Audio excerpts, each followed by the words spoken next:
Assalamualaikum warahmatullahi wabarakatuh. Halo sobat pembelajar, pada video kali ini saya akan sharing latihan soal dan pembahasan mata pelajaran PKWU bidang pengolahan makanan, yaitu makanan khas daerah yang dimodifikasi dan makanan fungsional.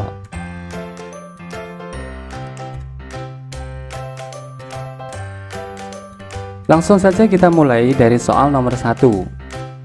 Soal nomor 1 ini tentang makanan khas daerah. Pernyataan berikut ini yang benar tentang contoh makanan khas daerah beserta asalnya adalah: A. Gudeg khas berasal dari Yogyakarta. B. Rujak cingur berasal dari Jakarta. C. Kerupuk rambak khas dari Surabaya. D. Bakpia khas dari Madiun. Dan E. Empek-empek khas dari Manado. Pernyataan yang benar tentang makanan khas daerah beserta asalnya adalah pilihan A. Gudeg adalah makanan khas dari Yogyakarta. Ini adalah benar. Sedangkan B. Rujak cingur ini adalah khas dari Surabaya. Pilihan yang C, kerupuk rambak, ini sebenarnya adalah khas dari Tulungagung. Kemudian yang D, bakpia, ini adalah khas dari Yogyakarta.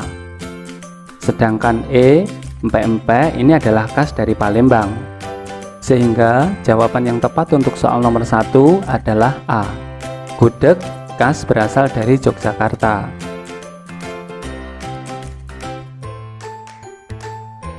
Soal nomor 2. Tujuan dalam melakukan modifikasi makanan khas daerah yang kurang tepat adalah pilihan A. Memberikan variasi rasa. Memberikan variasi rasa ini merupakan salah satu tujuan dalam melakukan modifikasi makanan khas daerah. Misalnya lumpia Semarang dapat divariasikan antara lain Raja Nusantara, rasa jamur Nusantara, yang berisi campuran jamur dan kacang mete. Kemudian ada lumpia fish dengan campuran daging ikan kakap, crab, ataupun lumpia berisi daging kepiting. Pilihan B, memberikan variasi bentuk. Memberikan variasi bentuk juga merupakan tujuan dalam melakukan modifikasi makanan khas daerah. Misalnya, nasi goreng yang dimodifikasi bentuknya seperti Super Mario. Pilihan C, meningkatkan kapasitas produk. Meningkatkan kapasitas produk bukan merupakan tujuan dalam melakukan modifikasi makanan khas daerah. Sehingga untuk nomor 2 ini kita pilih jawaban yang tepat adalah C. Pilihan D, memperpanjang usia produk agar lebih awet. Ini juga merupakan tujuan dalam melakukan modifikasi makanan khas daerah. Memperpanjang usia produk agar lebih awet dapat dilakukan dengan penambahan bahan pengawet.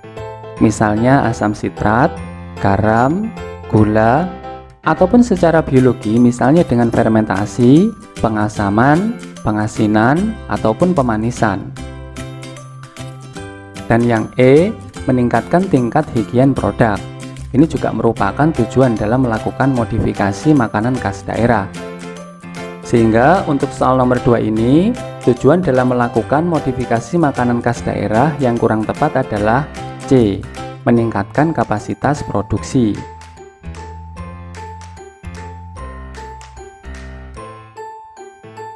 Soal nomor 3 tentang sejarah makanan fungsional.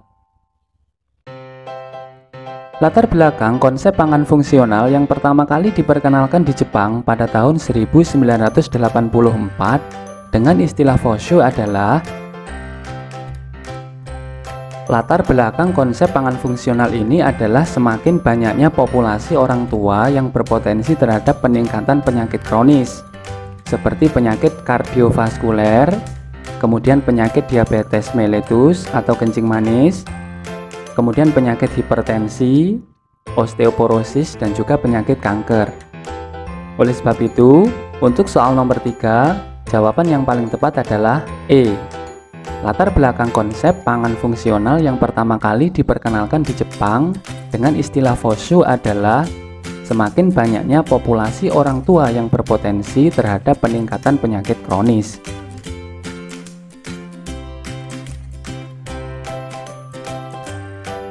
Soal nomor 4, tentang packaging.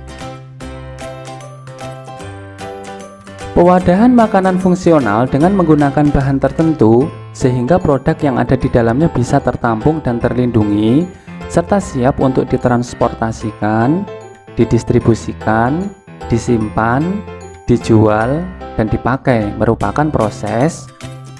Pilihan A, konsinyasi. Konsinyasi merupakan praktek jual beli yang dilakukan pedagang utama atau konsinyor dengan menitipkan barang dagangannya atau barang konsinyasi kepada pemilik tempat-tempat penjualan seperti toko atau warung. Konsinyasi ini juga disebut dengan istilah titip jual. Jadi, pilihan A bukan merupakan jawaban yang tepat. Pilihan B, promosi. Promosi merupakan upaya untuk memberitahukan atau menawarkan produk atau jasa dengan tujuan menarik calon konsumen untuk membeli atau mengonsumsinya. Pilihan B ini juga bukan merupakan jawaban yang tepat. C. Distribusi. Distribusi merupakan kegiatan pemasaran berupa penyampaian suatu produk dari perusahaan atau produsen kepada konsumen melalui perantara seperti distributor. Ini juga bukan merupakan jawaban yang tepat. Pilihan D, pengemasan.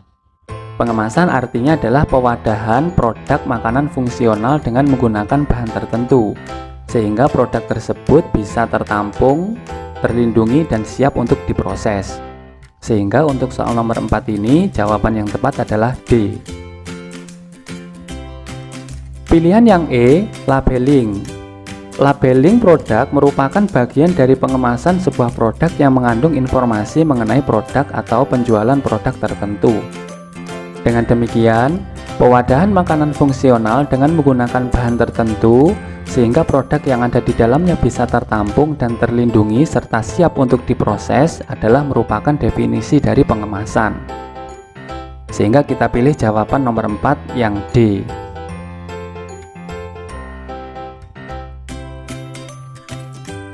Soal nomor 5. Suatu aktivitas untuk melakukan analisis kinerja suatu usaha makanan fungsional disebut. Pilihan A, analisis SWOT. Analisis SWOT adalah metode perencanaan strategis yang digunakan untuk mengevaluasi kekuatan atau strength, kelemahan atau weakness, peluang atau opportunities, dan ancaman atau threats dalam suatu proyek atau suatu spekulasi bisnis. Strength dan weakness merupakan faktor internal, sedangkan opportunities dan threats merupakan faktor eksternal. Analisis SWOT sangat diperlukan oleh perusahaan demi mencapai target bisnis yang sedang dikelola atau masih dalam proses perencanaan untuk masa mendatang. Sehingga jawaban A ini kurang tepat. Pilihan jawaban B, evaluasi usaha. Evaluasi usaha merupakan suatu kegiatan untuk melakukan analisis kinerja terhadap suatu kegiatan yang telah dilakukan. Sehingga untuk jawaban yang tepat untuk nomor 5 ini adalah B. Pilihan jawaban yang C, promosi usaha.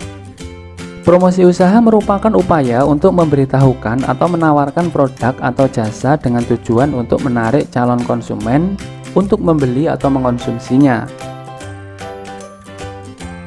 Pilihan jawaban yang D, break-even point.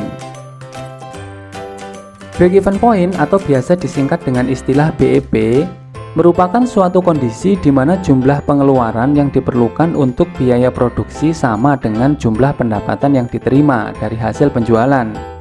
Akibatnya, perusahaan tidak mengalami laba maupun rugi. Dalam istilah akuntansi, BEP atau break-even point disebut dengan istilah titik impas. Pilihan jawaban yang E, strategi usaha. Strategi usaha adalah perumusan rencana dan kebijakan jangka panjang perusahaan yang menyesuaikan kegiatan produksi dan pemasaran dalam rangka pencapaian tujuan perusahaan. Sehingga untuk soal nomor 5 ini, suatu aktivitas untuk melakukan analisis kinerja suatu usaha makanan fungsional disebut dengan istilah evaluasi usaha. Jadi jawaban yang tepat adalah B.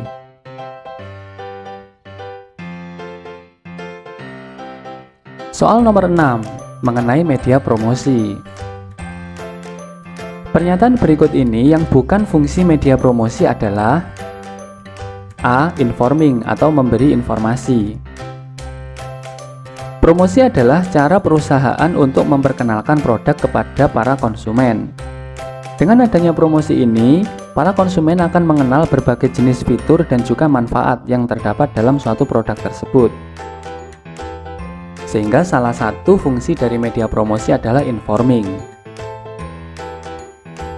B. Persuading atau membujuk. Sebuah promosi biasanya dilakukan untuk membujuk para konsumen agar mau mencoba produk, barang, atau jasa yang ditawarkan. C. Reminding atau mengingatkan. Dengan adanya promosi, para konsumen akan tetap ingat dengan merek suatu perusahaan. Ketika mereka membutuhkan suatu barang, tanpa sadar mereka akan teringat dengan merek suatu barang yang telah diiklankan sebelumnya. Pada akhirnya, promosi akan sangat menguntungkan bagi sebuah perusahaan. D. Adding value atau menambah nilai. Perusahaan akan berusaha mempromosikan barang yang mereka jual agar terlihat lebih bagus, lebih bergengsi, dan lebih unggul dari barang sejenis yang dijual perusahaan lain. Misalnya, perusahaan akan berusaha menonjolkan nilai tambah yang ada pada suatu produk, melakukan inovasi, menyempurnakan kualitas, ataupun mengubah pandangan jelek konsumen terhadap produk mereka. E. Sharing, membagikan produk. Sharing atau membagikan produk ini bukan merupakan fungsi dari media promosi. Sehingga pernyataan berikut yang bukan fungsi media promosi adalah sharing atau membagikan produk.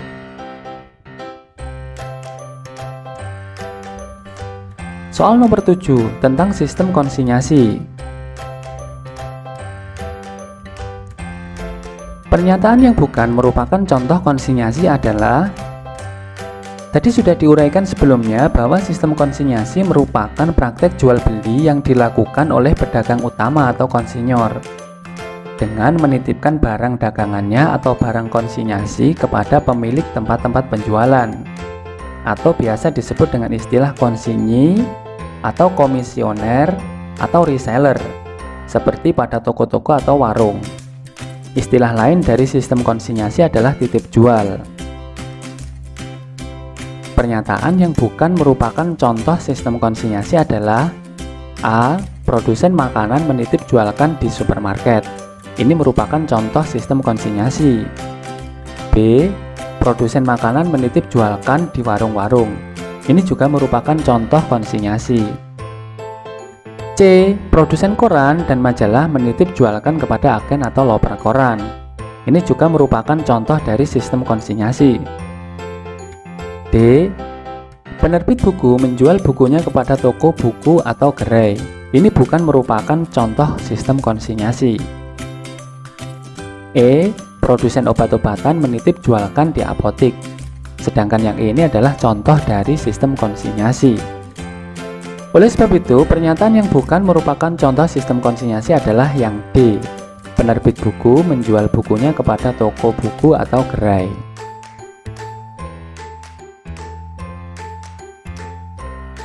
Demikian latihan soal dan pembahasan tentang proses pengolahan makanan beserta pemasarannya.